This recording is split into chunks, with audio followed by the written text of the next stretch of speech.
Jeera vegetable rice ಇದು ನಮ್ಮ ಚಾನೆಲ್ನ ಓನ್ ರೆಸಿಪಿ ಆಗಿರುತ್ತೆ. ಎಷ್ಟು ಟೇಸ್ಟಿ ಆಗಿರುತ್ತೆ ಅಂದರೆ ನೀವು ಖಂಡಿತವಾಗ್ಲೂ ಈ ರೆಸಿಪಿನ ಟ್ರೈ ಮಾಡಲೇಬೇಕು. ಈ ರೆಸಿಪಿ ಮಾಡೋಕ್ಕೆ ಬೇಕಾಗಿರುವಂಥ vegetables carrot, beans, potato, capsicum, ಹಾಗೆ ಒಗ್ಗರಣೆಗೆ ಈರುಳ್ಳಿ, ಸ್ವಲ್ಪ ಹಸಿಮೆಣಸಿನಕಾಯಿ.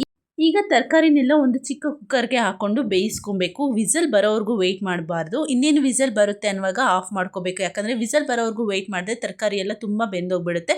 ನೀವು ಕುಕ್ಕರ್ ಬದಲಿಗೆ ನಿಮಗೆ ಟೈಮ್ ಇದೆ ಅಂತಂದರೆ ಡೈರೆಕ್ಟ್ ಪಾತ್ರೆಯಲ್ಲೇ ಹಾಕೊಂಡು ಬೇಯಿಸ್ಕೋಬೋದು. ಈ ಥರ ಬೇಯಿಸ್ಕೊಂಡು ಮಾಡೋದ್ರಿಂದ ಟೇಸ್ಟ್ ಅಂತೂ ತುಂಬ ನೆಕ್ಸ್ಟ್ ಲೆವೆಲಲ್ಲೇ ಬರುತ್ತೆ.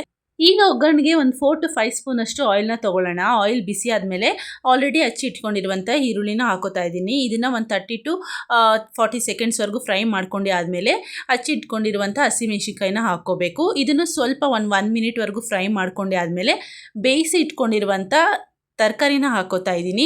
ಆಲ್ರೆಡಿ ತರಕಾರಿ ಎಲ್ಲ ಚೆನ್ನಾಗಿ ಬೆಂದಿರೋದ್ರಿಂದ ತುಂಬ ಫ್ರೈ ಮಾಡೋ ನೆಸೆಸಿಟಿ ಏನಿರೋದಿಲ್ಲ. ಒಂದು 2 ಮಿನಿಟ್ಸ್ ಆಯಿಲಲ್ಲಿ ಚೆನ್ನಾಗಿ ಬ್ಲೆಂಡ್ ಆಗೋವರೆಗೂ ಫ್ರೈ ಮಾಡ್ಕೋಬೇಕು ಅಷ್ಟೇ. ಇದಕ್ಕೆ ಈಗ ಸ್ವಲ್ಪ ಸಾಲ್ಟ್ ಹಾಕೋತಾ ಇದ್ದೀನಿ. ನಿಮಗೆ ರುಚಿಗೆ ಎಷ್ಟು ಬೇಕು ಅನಿಸುತ್ತೋ ಅಷ್ಟು ಸಾಲ್ಟ್ನ ಹಾಕ್ಕೊಂಡು ನಾನು ಮನೇಲೇ ರೆಡಿ ಮಾಡಿ ಇಟ್ಕೊಂಡಿರುವಂಥ ಜೀರಾ ಪೌಡರ್, ಅಂದರೆ ಜೀರಾನ ಡ್ರೈ ರೋಸ್ಟ್ ಮಾಡಿಕೊಂಡು ಮನೇಲೇ ಪೌಡರ್ ಮಾಡ್ಕೊಂಡು ಇಟ್ಕೊಂಡಿದ್ದೀನಿ, ಅದನ್ನು ಹಾಕ್ತಾ ಇದ್ದೀನಿ. ನೀವು ರೆಡಿ ಸಿಗುವಂಥ ಜೀರಾ ಪೌಡರ್ನ ತಂದು ಹಾಕ್ತೀವಿ ಅಂದರೆ ಖಂಡಿತವಾಗ್ಲೂ ಟೇಸ್ಟ್ ಚೆನ್ನಾಗಿರಲ್ಲ. ಸೊ ಮನೇಲಿ ಮಾಡಿ ಹಾಕ್ಕೊಳ್ಳಿ, ಟೇಸ್ಟ್ ಚೆನ್ನಾಗಿರುತ್ತೆ. ಸಾಲ್ಟ್ ಹಾಗೂ ಜೀರಾ ಪೌಡರ್ ಹಾಕಿದ್ಮೇಲೆ ಚೆನ್ನಾಗಿ ಮಿಕ್ಸ್ ಮಾಡ್ಕೊಬೇಕು. ಒಂದು 30 ಸೆಕೆಂಡ್ಸ್ವರೆಗೂ ಮಿಕ್ಸ್ ಮಾಡ್ಕೋಬೇಕು ಅಷ್ಟೇ, ಜಾಸ್ತಿ ಫ್ರೈ ಆಗೋದೇನು ಬೇಕಾಗಿಲ್ಲ.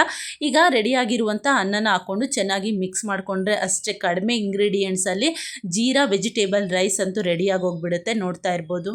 ಲಾಸ್ಟಲ್ಲಿ ಸ್ವಲ್ಪ ಕೊರಿಯಂಡರ್ನ ಹಾಕ್ಕೊಳ್ಳಿ ಅಷ್ಟೇ. ಜೀರಾ ವೆಜಿಟೇಬಲ್ ರೈಸ್ ರೆಡಿಯಾಗಿದೆ. ಈ ರೆಸಿಪಿನ ಟ್ರೈ ಮಾಡಬೇಕು ಅನಿಸಿದ್ರೆ ನಿಮಗೆ ಟ್ರೈ ಮಾಡಿ ಇಷ್ಟ ಆದರೆ ನಿಮ್ಮ ಫ್ಯಾಮಿಲಿ ಫ್ರೆಂಡ್ಸ್ಗೆ ಈ ವಿಡಿಯೋನ ಶೇರ್ ಮಾಡಿ. ನಮ್ಮ ಚಾನಲ್ನ ಸಬ್ಸ್ಕ್ರೈಬ್ ಮಾಡಿಲ್ಲ ಅಂದರೆ ಸಬ್ಸ್ಕ್ರೈಬ್ ಮಾಡ್ಕೊಳ್ಳಿ. Thank you.